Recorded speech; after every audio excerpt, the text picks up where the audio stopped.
Eu sei que você não esperava me ver aqui. Augusto está às portas, eu aqui com o coração aflito. E esse deve ser o meu último sermão antes dele nascer. A semana, inclusive, foi muito movimentada nos grupos de WhatsApp da igreja, né? Porque as pessoas começaram a fazer uma espécie de bolão para saber quando é que ele ia nascer. Tinha gente falando que ia ser dia 1º, dia 2, dia 3, dia 6, dia 9, né, Davi? Davi está apostando dia 9 ali ainda, hein? Até agora, ele está ali, aproveitando o friozinho que chegou, né? Para ficar mais um tempinho quentinho no aconchego da barriga da mamãe. Brincadeiras à parte, meus irmãos, é um momento muito especial para a nossa família e também para mim como pastor, poder pregar hoje com o coração cheio de expectativa. Expectativa não só pela chegada do meu filho, mas expectativa também pelo que Deus tem a fazer em nosso meio, né? Então, enquanto o Augusto não chega, a gente segura um pouquinho a ansiedade e segue firme. Antes de nós começarmos a nossa mensagem, se você tem um lugar vago do seu lado, você pode levantar a sua mão bem alto. Então, lá atrás, queridos que estão aí atrás em pé, temos alguns lugares vagos aqui ainda, ok? Obrigado, meus irmãos. Hoje nós damos início a uma nova série, nos preparando aí para esse período tão importante do cristianismo, a Páscoa. Preparai a Páscoa. Ao longo desse mês, nós vamos percorrer as Escrituras para enxergar como Deus, com tanto propósito, com tanto cuidado, preparou o caminho para o evento principal e central da nossa fé, a morte e a ressurreição de Jesus Cristo. Queridos, a Páscoa em nenhum momento foi um improviso na história. Jesus não teve que morrer por um plano B que Deus fez porque a gente pecou. Pelo contrário, a Páscoa está entrelaçada com toda a narrativa bíblica, desde o Antigo Testamento até a vida de Jesus e o ministério. Em Êxodo 12, por exemplo, que nós lemos no início do culto, nós vemos Deus instruindo o seu povo a preparar a Páscoa com muita exatidão. Desde o cordeiro que deveria ser separado, o sangue nos umbrais das portas, todos comendo a ceia, prontos para partir a qualquer momento. A gente vê então, desde o Antigo Testamento, que essa celebração para a salvação exige preparação. No Novo Testamento, isso também continua, esse padrão continua. João Batista surge como o profeta que prepara o caminho do Senhor e aponta diretamente para Jesus, chamando Jesus de o Cordeiro de Deus. E na última semana de vida de Cristo, nós vemos o próprio Jesus cuidando pessoalmente, atentamente dos detalhes para celebrar a Páscoa com os seus discípulos. Cada gesto, cada detalhe, cada passo, tudo cuidadosamente planejado. A Páscoa, então, sempre foi um chamado à preparação, não apenas uma preparação externa, ritualística, mas principalmente uma preparação interna, uma preparação do coração. E é a esse convite que nós queremos ouvir e responder nesse tempo aqui, neste mês. A pergunta que vai nos acompanhar ao longo dessas semanas é: nós estamos prontos para experimentar a Páscoa do jeito que Deus deseja? E para nós iniciarmos essa reflexão, eu quero te convidar a meditar comigo hoje no Evangelho de Marcos, em seu capítulo 14, versos 12 a 16. Marcos, capítulo 14, verso 12 a 16, o texto está para você aqui na tela, mas se você tiver uma Bíblia, é importante que você abra. Nós vamos voltar aos versículos algumas vezes durante a mensagem. E assim, que Deus nos abençoe na leitura e meditação da sua palavra. Amém?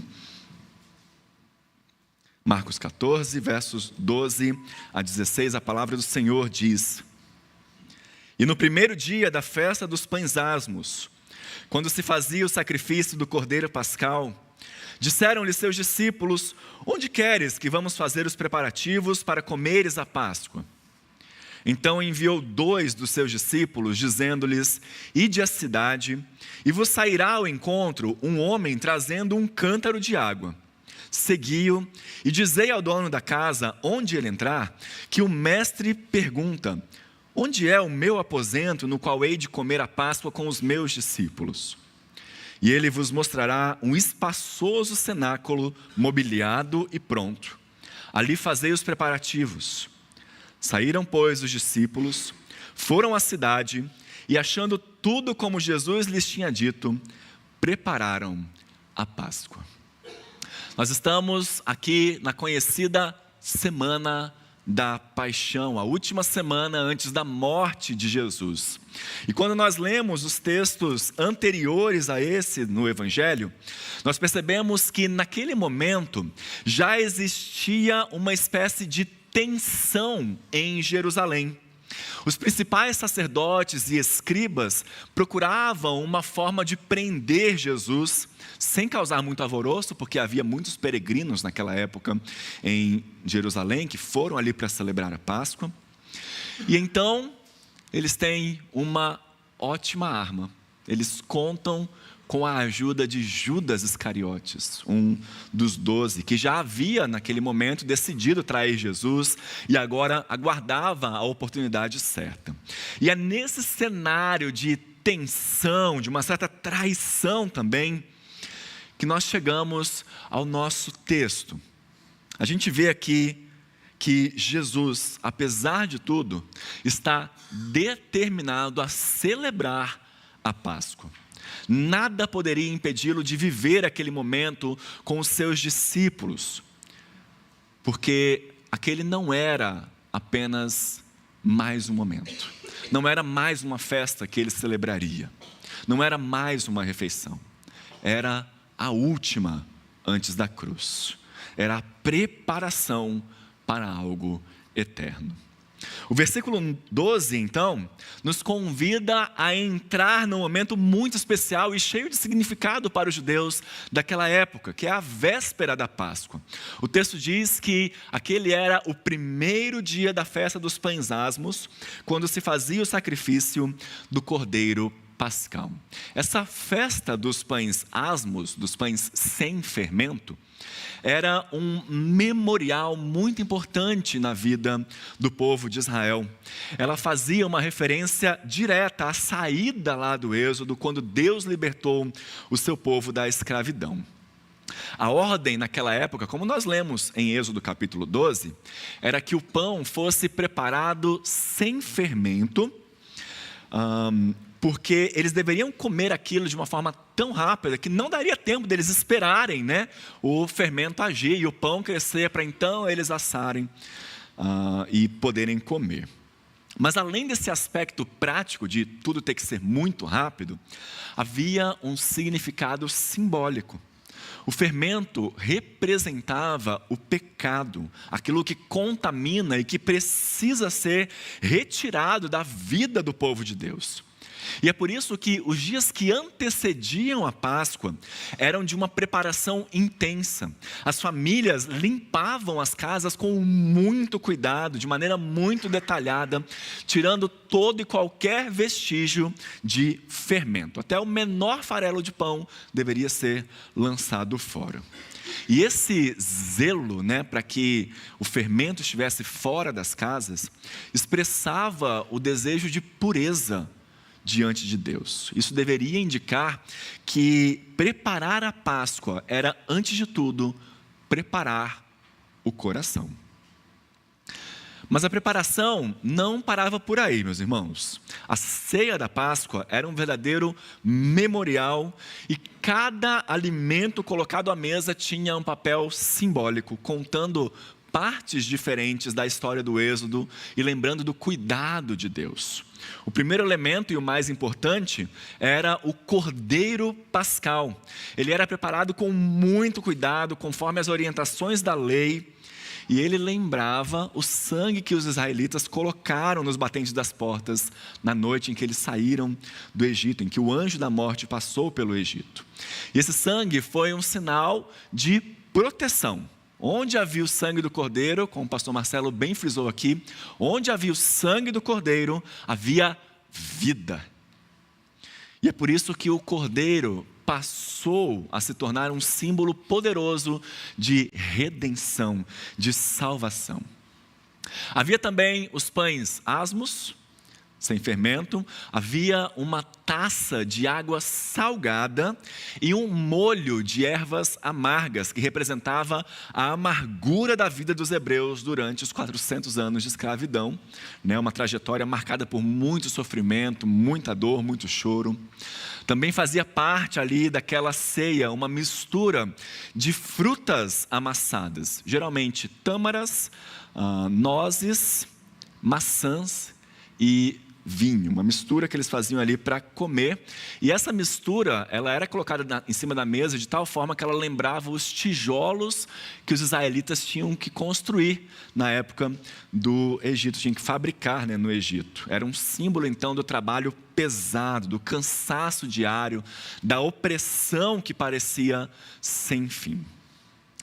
E além desses, também eram servidos 4 copos de vinho, 4 taças de vinho, cada uma representando uma das promessas de Deus em Êxodo capítulo 6. Eu vos tirarei da terra da escravidão, eu vos livrarei da opressão do inimigo, eu vos resgatarei e eu vos tornarei meu povo. Cada copo era bebido em um momento específico da ceia, como uma forma de reafirmar a fidelidade de Deus e a esperança no cumprimento de suas promessas. Abre um parênteses. Quando eu vinha para cá, pensei, essa ceia devia ser muito gostosa, porque o cordeiro era assado.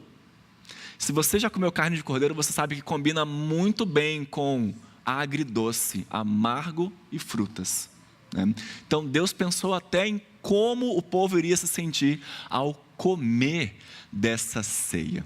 Eles iriam sim se lembrar de um tempo muito amargo na vida dos seus antepassados, mas eles iriam lembrar que Deus transformou o mal em bem, o amargo em doce, que Deus trouxe grandes bênçãos para eles ao experimentar essa ceia. Fechei o parênteses também gastronômico. Todos esses elementos da mesa deveriam ser preparados com antecedência e muita reverência. Em outras palavras, meus irmãos, a ceia não era um improviso, mas era fruto de muito cuidado, era fruto de memória e fruto da fé que eles tinham. Nesse contexto, a pergunta que os discípulos fazem a Jesus faz todo sentido. Eles sabiam que já estava quase em cima da hora para eles começarem os preparativos para a Páscoa. Sabiam que havia tarefas práticas a serem feitas. Mas eu quero que você note no texto que eles também reconheciam que a Páscoa, de alguma forma, giraria em torno de Jesus. Eles não dizem, olha, onde é que você quer que a gente vá preparar a Páscoa para a gente comer? Veja aí no versículo 12, onde queres que vamos fazer os preparativos para tu comeres a Páscoa? Há um reconhecimento claro de que o centro daquela celebração, naquele momento, é o próprio Senhor. Jesus então envia 2 dos seus discípulos à frente, para irem a Jerusalém um pouco antes deles. Segundo o Evangelho de Lucas, esses 2 discípulos eram ninguém menos que Pedro e João. E Jesus dá instruções muito específicas para eles. Ao entrarem na cidade, eles encontrariam um homem carregando um cântaro de água, algo que é completamente incomum naquela época, porque geralmente quem carregava cântaros de água eram as mulheres e não os homens. Então, um homem com um cântaro seria fácil de identificar. eles deveriam seguir esse homem até a casa que ele entrasse, e ao chegar lá, perguntar ao dono da casa, né? Olha, o mestre está perguntando onde é que é o meu aposento, no qual eu comerei a Páscoa com os meus discípulos. Notem também que eles só deveriam dizer, o mestre está perguntando. Eles não explicariam para o dono da casa, olha, nós somos discípulos de Jesus de Nazaré, aquele rabi que tem realizado milagres, que tem dado grandes ensinos ao povo. Não, apenas falar, o mestre, seria o suficiente para que o dono daquela casa entendesse de quem eles estavam falando e o que deveria ser feito. O texto nos diz que o local onde os discípulos deveriam preparar a ceia seria um cenáculo, ou seja, uma grande sala no andar superior de uma casa, um cenáculo já mobiliado, pronto para receber os convidados. E esse detalhe aqui é muito importante, meus irmãos, porque isso vai nos indicar que essa casa provavelmente era de alguém que tinha boas condições financeiras. E existe uma tradição muito respeitada dentro do cristianismo que liga esse cenáculo à casa de Maria, mãe de João Marcos, o autor do Evangelho de Marcos. Ela era uma das mulheres que apoiavam o ministério de Jesus. Ela é descrita como uma mulher muito generosa, temente a Deus, engajada na missão, de Cristo. Alguns comentaristas, inclusive, chegam a afirmar que provavelmente esse homem carregando o cântaro era Marcos, o autor do Evangelho. Claro, isso não é algo confirmado, não tem como provar, ele não se identifica aqui, mas é uma possibilidade. E se essa ligação, meus irmãos, estiver correta, então esse cenáculo não era um cenáculo qualquer. Ele tem uma história rica, uma história marcante. Foi ali que, além de celebrarem a ceia, após a ressurreição de Cristo, os discípulos se reuniram e receberam o Espírito Santo no dia de Pentecostes. Foi ali também que a igreja estava reunida e orava por Pedro enquanto ele estava na prisão. Alguns estudiosos vão debater se houve uma espécie de acordo prévio, se Jesus combinou, com o dono da casa, olha, um dia quando eu estiver vindo para a Páscoa, você me cede aí esse cenáculo e está tudo certo. Agora, para o autor de Evangelho de Marcos, então para nós também, isso não importa muito. O ponto central aqui não é em quem era o dono da casa, quem era o homem com cântaro, como tudo foi organizado. O que Marcos deixa claro é que Jesus estava no controle de cada detalhe. Mesmo quando tudo ao seu redor parecia instável, sabendo que ele estava indo para a sua última noite, com traições se desenhando, ameaças à espreita, com líderes religiosos conspirando contra ele, Jesus se move com calma, com firmeza e com autoridade. Nada o pega de surpresa, nenhum passo que ele dá é dado por acaso.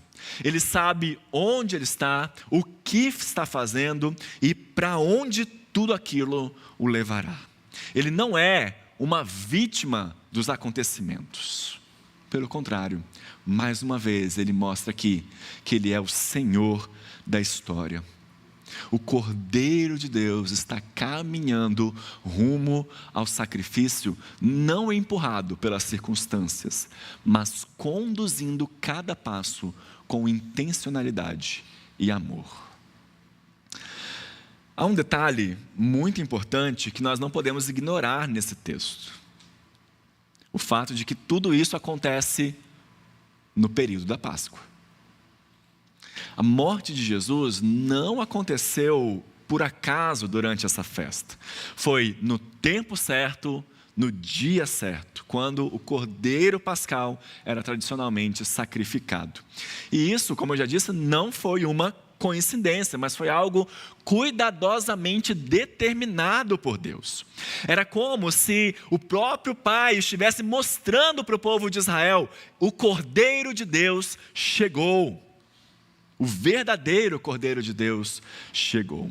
Aquela celebração que atravessava gerações tinha um propósito muito maior do que apenas olhar para trás para a libertação do povo do Egito. Toda a estrutura da Páscoa, o sangue, o cordeiro, as refeições, apontavam para algo maior que ainda viria. Apontavam para Cristo. O sangue nos umbrais das portas, lá no Egito, foi apenas um ensaio. O livramento daquela noite era apenas uma sombra, porque agora o verdadeiro cordeiro, o cordeiro definitivo, estava sendo entregue, e com ele o livramento real, não apenas da escravidão de Faraó, mas da escravidão do pecado.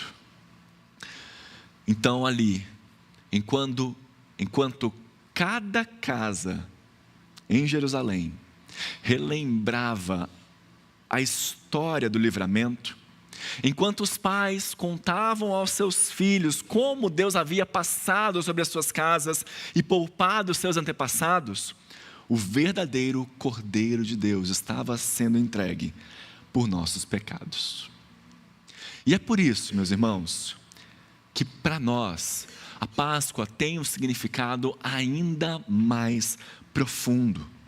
Não é apenas uma lembrança histórica de algo que Deus fez no passado, mas é a celebração viva e presente da obra que Cristo realizou e realiza por nós até hoje. É um tempo de reverência, é um tempo de adoração, de quebrantamento e de profunda gratidão a Deus. Nós não devemos tratar a Páscoa com indiferença, como se fosse apenas mais um feriado no nosso calendário. Pelo contrário, esse é um tempo sagrado em que nós somos convidados a voltar o nosso coração para o centro da nossa fé, a morte e ressurreição de Jesus. Nós não podemos passar por esse período como se fosse comum. Assim como os judeus preparavam cuidadosamente a casa, a refeição e o coração para a celebração da Páscoa, também nós somos chamados a preparar a nossa vida para celebrar com profundidade e reverência a obra redentora de Cristo. E é por isso que eu gostaria de concluir essa mensagem compartilhando 3 caminhos, 3 formas bem práticas de nós nos prepararmos para a Páscoa. Em primeiro lugar, faça desse tempo um tempo de arrependimento e oração. A tradição cristã fala sobre a Quaresma, os 40 dias antes da Páscoa, como um período de reflexão, um período de jejum, um período de arrependimento. E claro, eu não estou aqui propondo para a gente celebrar a Quaresma da forma tradicional, com jejuns obrigatórios, como se esse período fosse mais santo do que outros, nada disso. Até porque a gente já está em abril, não faz sentido eu falar para você agora celebrar a Quaresma, faltando uma semana, 2 para a Páscoa, O que eu estou dizendo, queridos, é que a ideia por trás desse tempo pode nos ensinar algo muito importante. Essa necessidade de nós pararmos, refletirmos, refletir com seriedade sobre os nossos pecados e sobre a graça de Deus. O que isso custou não a nós, mas ao próprio Cristo, que teve que se entregar numa cruz. O Cordeiro de Deus morreu por nossa causa, foi pelos nossos pecados que Ele se entregou. Então, preparar a Páscoa é você olhar para dentro de si mesmo, com sinceridade. É nós reconhecermos que em tantos momentos temos nos afastado de Deus. E então, confessar o que precisa ser confessado. Renovar o nosso compromisso de lutar contra o pecado com a ajuda do Espírito Santo. Esse é um tempo, meus irmãos, em que nós podemos, sim, tirar para nos dedicar mais à oração. De separar um momento no nosso dia, parar um pouco nessa correria e abrir espaço para falar com Deus e ouvir a sua voz. A preparação da Páscoa começa aqui, começa dentro de nós, com o coração arrependido e sedento por renovação.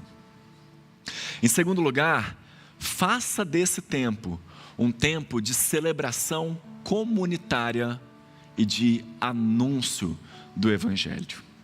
A Páscoa, em todo momento nas Escrituras, sempre foi celebrada em família, em comunidade. No Antigo Testamento, ninguém comia o cordeiro sozinho.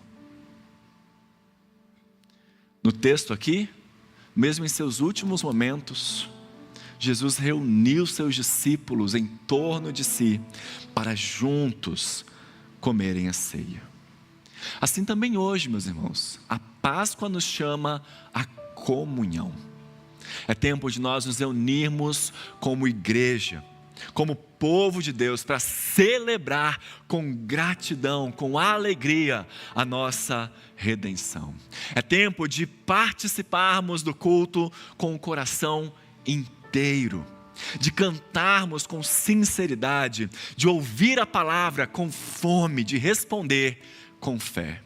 E mais, é tempo de relembrar que essa mensagem gloriosa da morte e ressurreição de Jesus Cristo não pode ficar só guardada para nós.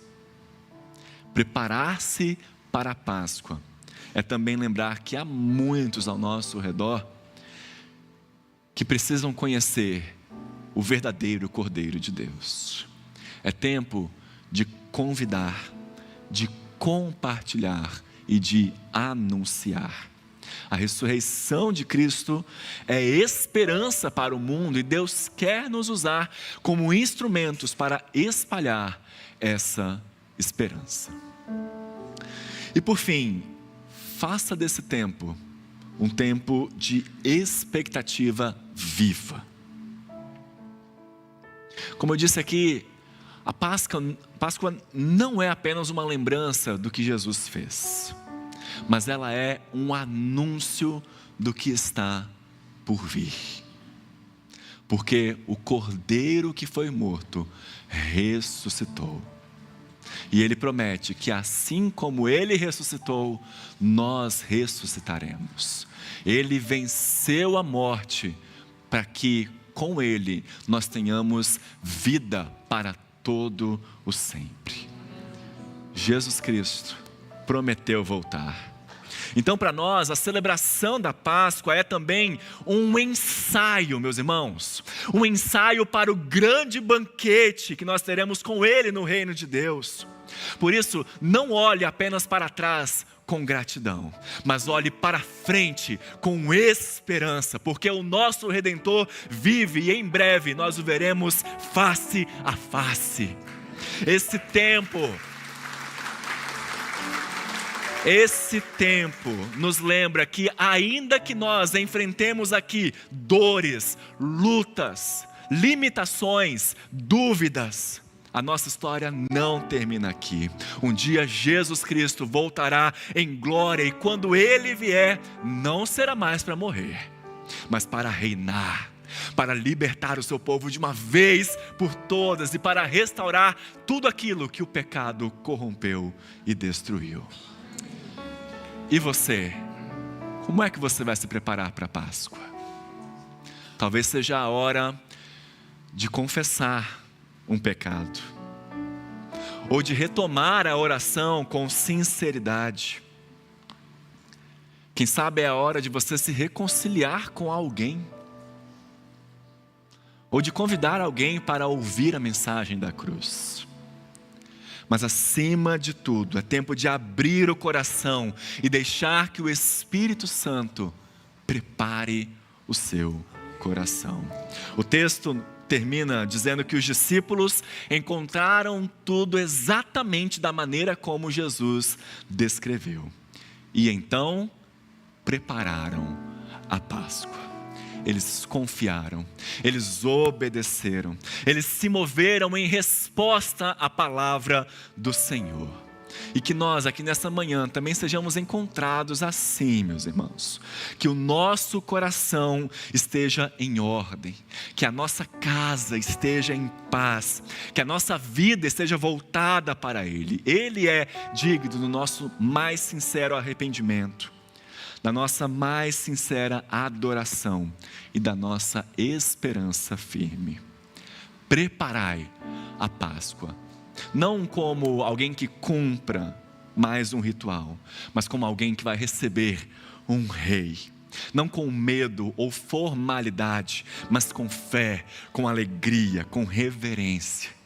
Que essa Páscoa, que a nossa Páscoa, seja mais do que uma data no calendário. Seja uma entrega real e profunda ao Cordeiro que foi morto, mas ressuscitou e em breve voltará. Amém? Deus te abençoe.